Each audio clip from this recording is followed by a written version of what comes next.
Bueno, digamos que el tema o el título de lo que vamos a hablar sería la importancia de la palabra, el lenguaje o la palabra más específicamente, a la hora de entendernos a nosotros mismos, entender nuestra sociedad y buscar nuestra identidad individual y colectiva. Es un tema muy amplio, es un tema que da para horas y libros, para hacer un curso de un año o incluso 3 sobre el tema, así que vamos a ir muy por encima y haciendo saltos bastante grandes. Si hay algo que no entendéis, podemos parar e intentamos relacionarlo. Entonces, me gustaría empezar estableciendo la importancia de la lengua a la hora de formar nuestro pensamiento. O sea, la importancia de las palabras. Y para esto me gustaría empezar citando a Aristóteles. ¿Por qué Aristóteles? Diréis, bueno, pues porque tenemos, tanto vosotros como yo, compartimos una herencia de pensamiento occidental y la base de ese pensamiento occidental está en los griegos. Y una de sus mayores figuras fue Aristóteles. Entonces, me parece conveniente pues empezar citándole a él y a partir de ahí empezar a desarrollar el argumento. En su libro, en uno de sus libros o sus escritos que se llama el Organon, en el segundo texto de ese libro, en el cual trata sobre la relación entre el lenguaje y la lógica, Aristóteles dice: las palabras habladas son símbolos de experiencias mentales y las palabras escritas son símbolos de las palabras habladas. No os preocupéis que ahora explicaremos esto.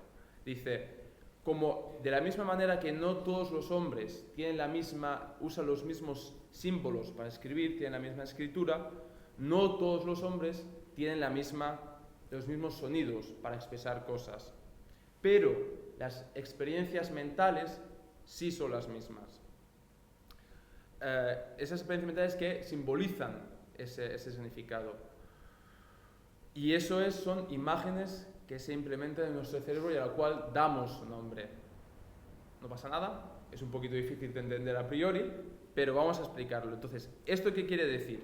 Esto quiere decir que cuando le damos nombre a algo a nuestro alrededor, por ejemplo, a un gato, ¿no? Cuando decimos la palabra gato o cat en inglés, nuestra imaginación es un animal pequeño, peludo, con 4 patas y una cola y unos bigotes, ¿no? Eso es, gato significa eso.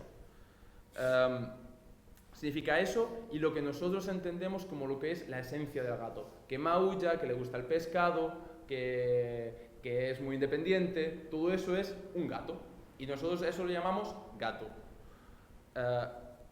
Entonces utilizamos esa palabra gato para diferenciarlo, por ejemplo, de un perro, que es un animal peludo, pequeño, con 4 patas, con una cola, con un hocico, que en vez de comer pescado le gusta más la carne.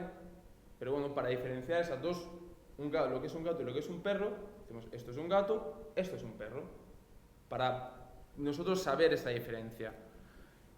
En inglés lo llamamos cat, en español lo llamamos gato. Son dos símbolos, tanto a la hora de hablar como de escribir, que son diferentes, pero que significan la misma cosa, indican hacia una misma cosa.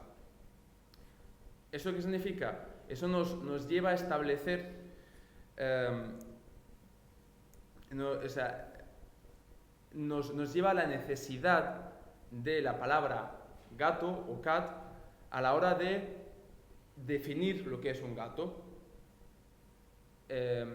¿Para qué? Para ser capaces de pensar sobre lo que es un gato. Cuando decimos un animal pequeño, peludo, con 4 patas, que le gusta el pescado, no sé qué, pensamos gato. Decimos, tengo un gato. Entonces ya sabemos a lo que nos referimos. No tengo un perro, tengo un gato. O nos sirve para comunicarnos con los demás. Es decir, si yo estoy hablando contigo y te digo, oye, he visto el gato que se te ha perdido, tú sabes inmediatamente que me estoy refiriendo a un gato y sabemos que a tu gato, porque utilizo esa palabra. Entonces, es importante para nosotros pensar sobre eso y para comunicarnos con los demás de forma que nos entendamos, que sepamos que un gato es un gato, un perro es un perro, que una ventana es una ventana, por ejemplo. Entonces, esa palabra lo que nos está indicando es una realidad, es un indicativo de esa realidad, es un indicativo de algo que existe, que nosotros vemos y al verlo le damos un nombre.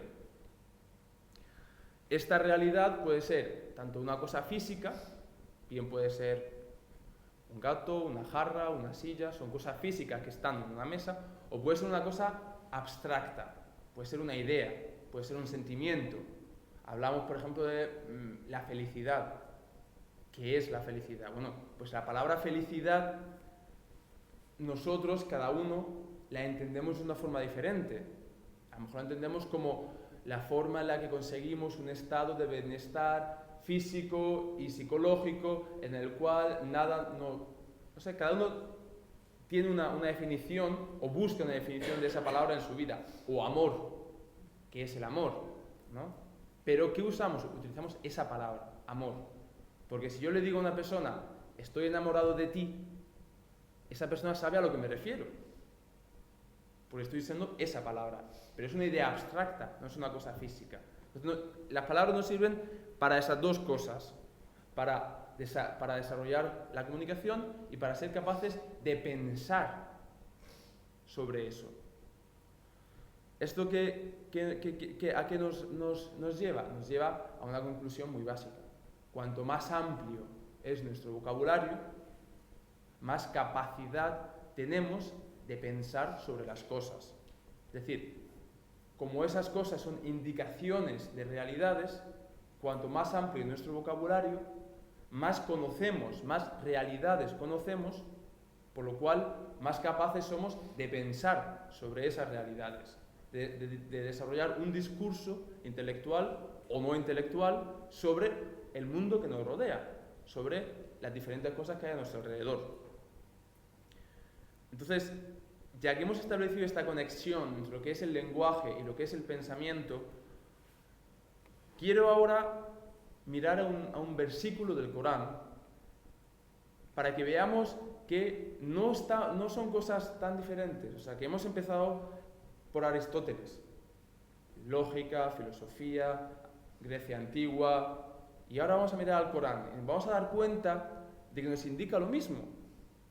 Esa necesidad del vocabulario, de las palabras, del pensamiento. ¿Por qué? Porque hay un versículo o un ayat del Corán donde Allah o Dios dice y le enseñé a Adam, el primer hombre que Dios creó de acuerdo al Islam y de acuerdo a las religiones que se basan en los textos sagrados, le enseñé a Adam el nombre de todas las cosas. O sea, le enseñé a Adam el nombre de todas las cosas. Este ayat o este versículo nos muestra desde una perspectiva diferente la importancia de la palabra como indicativo de una realidad, lo que estábamos viendo antes. Y me gustaría contextualizar este ayat, o sea, este versículo, en lo que le precede y lo que le sigue para que seamos más capaces de entenderlo.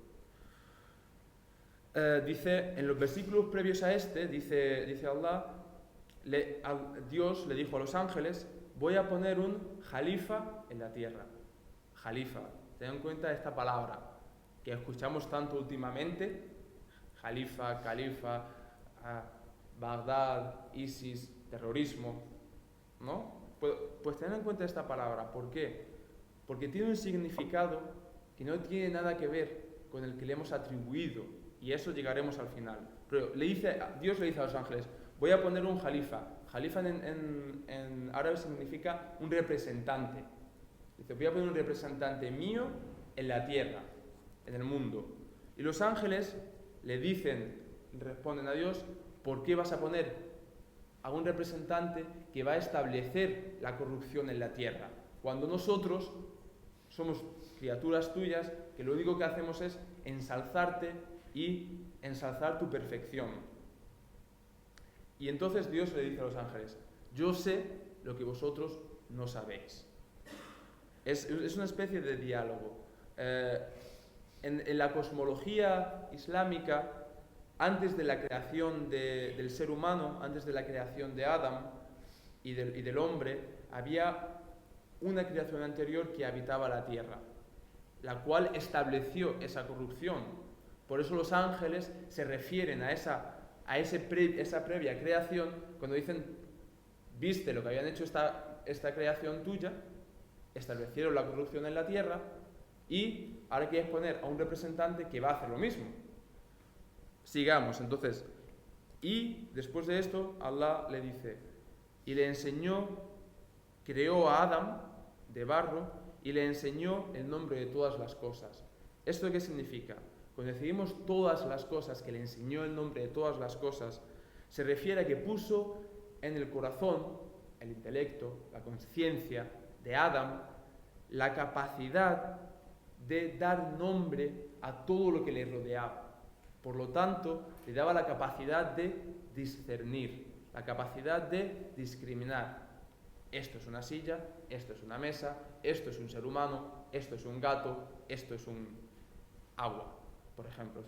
Al darle nombre, estaba diferenciando lo que era una cosa de otra. Por lo tanto, estaba discerniendo. También dice, esto lo que significa es que Dios le dio a Adán la capacidad de reconocer a su creador a través de pensar sobre él, a través de enseñarle el nombre de todas las cosas.